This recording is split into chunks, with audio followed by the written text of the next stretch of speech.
जय हिंद, नमस्कार। मैं हूँ अशोक व्यास और आज हम बात करने वाले हैं एक ऐसे गीतकार की जिसके गीत आपके कानों में हमेशा गूंजते रहते हैं और उनका नाम है कवि प्रदीप। कवि प्रदीप का जन्म जब हुआ था तो उनका नाम था रामचंद्र नारायण जी द्विवेदी। औदिच्य ब्राह्मण परिवार में आपका जन्म हुआ। उज्जैन के पास बड़नगर एक स्थान है।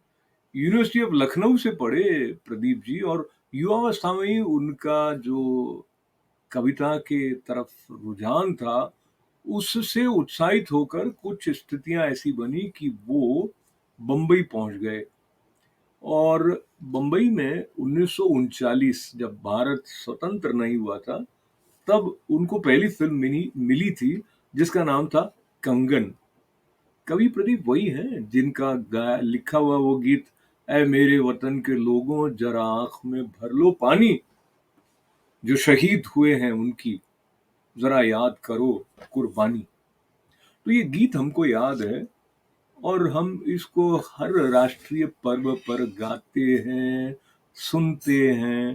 पर आज मैं आपको ये बताने वाला हूँ कि इस गीत को लिखने की जो प्रेरणा प्रदीप जी को हुई थी उसके पीछे जो शख्सियत थी वो कौन थी।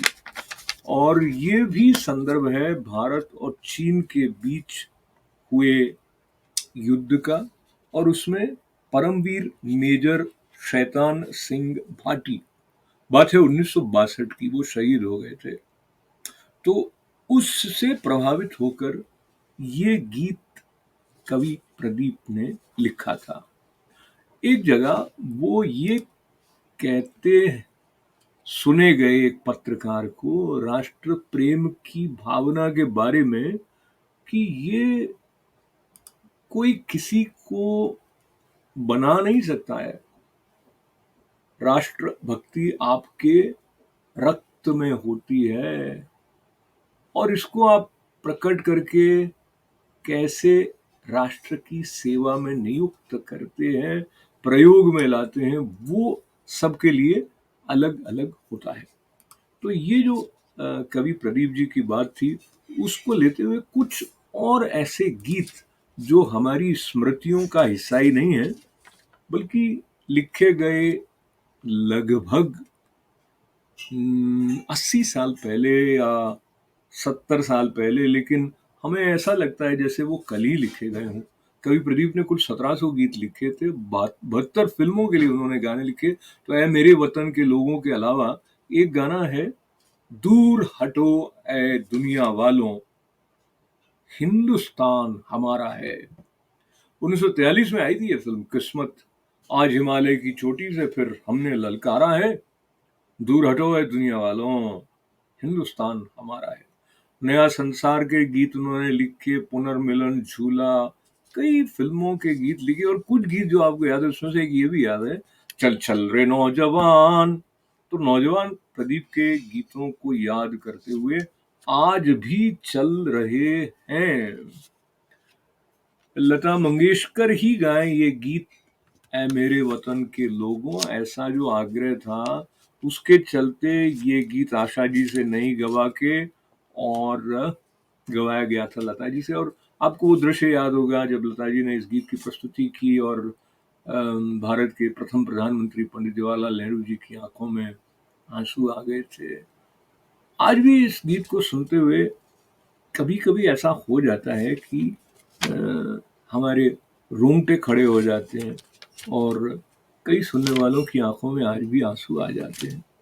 और ये जो गाना है ना, आओ बच्चों तुम्हें दिखाएं झांकी हिंदुस्तान की, इस मिट्टी से तिलक करो ये धरती है बलिदान की, वंदे मातरम, वंदे मातरम, वंदे मातरम, वंदे मातरम, ऐसे करके ये अपना राजपुताना यहाँ क्या है। और ये जलियांवाला बाग ये देखो यहाँ चली थी गोलियां, मरने वाले बोल रहे थे इनकलाब की बोलियां, यहाँ लगा दी बाजी, बहनों ने भी अपनी जान की। वो जो गीत हैं वो कैसे इतने समय तक, जैसे कोई हमारी स्मृति में कोई रेफ्रिजरेटर रहता हो, उसमें एकदम ताज़ा-ताज़ा लगते हैं। एक और 1975 में जो फ़िल्म आई थी जय संतोषी माँ, उसमें भी गाने लिखे थे कवि प्रदीप जी ने, जिनको आप यहाँ तो देख रहे हैं लता जी के साथ में, यहाँ देख रहे हैं अटल जी के साथ में, और ये देखिए आप उनको लाल बहादुर शास्त्री जी के साथ में। तो पंडित जी ही बने रहे वो मुंबई में अभी आकर, ऐसा लगता है। और ये उनको सम्मानित कर रहे हैं सुनील दत्त जी। कितना भोलापन कवि प्रदीप जी के चेहरे पर हमेशा दिखाई देता रहा। हाँ, तो फ़िल्म संतोषी माँ का एक गीत भी उन्होंने गाया था। जी हाँ, यहाँ-वहाँ जाता मत पूछो कहाँ-कहाँ है संतोषी माँ, अपनी संतोषी माँ। और हाँ, एक महत्वपूर्ण बात जिसको लेके जब भारत अपना अमृत महोत्सव मना रहा है, तो कवि प्रदीप जी को याद करना स्वाधीनता दिवस पर और अधिक प्रासंगिक हो जाता है।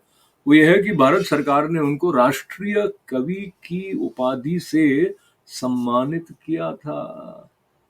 तो ऐसे कवि प्रदीप जिनके गीत आज भी हमारे भारत प्रेमियों के भीतर राष्ट्रीयता की भावना का झनकार करते हैं और राष्ट्र प्रेम की गूंज से हमें भर देते हैं। उनको संगीत नाटक अकादमी द्वारा 1961 में पुरस्कृत किया गया। बंगाल फिल्म जर्नलिस्ट एसोसिएशन द्वारा जय संतोषी माता गीत के लिए उनको बेस्ट मेल प्लेबैक सिंगर की उपाधि दी गई।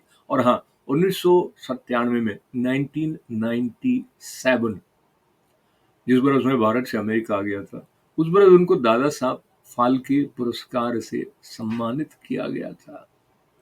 और उनका ये कहना था प्यार के बारे में कि प्यार जीवन का एक हिस्सा ही नहीं है, बल्कि उनको इस बात से थोड़ी निराशा थी कि प्यार की बात करते हुए लोग सिर्फ सेक्स के बारे में सोच लेते हैं। और उनका ये भी कहना था कि युवाओं तक ही कोई इसकी मोनोपोली नहीं है प्यार की, और अलग-अलग तरह के प्यार होते हैं, माँ का बच्चे के साथ में, पिता का पुत्र के साथ में, भक्त का अपने इष्ट के साथ में, और एक नागरिक का अपनी मातृभूमि के साथ में। और उन्होंने हर तरह के प्यार के बारे में गीत लिखे। वो 83 बरस के थे जब 11 दिसंबर 1998 में वो हमसे विदा हुए। 6 फरवरी 1915 में उनका जन्म हुआ था। राष्ट्र प्रेम से परिपूर्ण रचनाओं के द्वारा कवि प्रदीप हमेशा हमारे भीतर जिंदा रहेंगे। उनको नमन करते हुए उनका ये गीत फिर से याद करें। ऐ मेरे वतन के लोगों, जरा आंख में भर लो पानी, जो शहीद हुए हैं उनकी जरा याद करो कुर्बानी।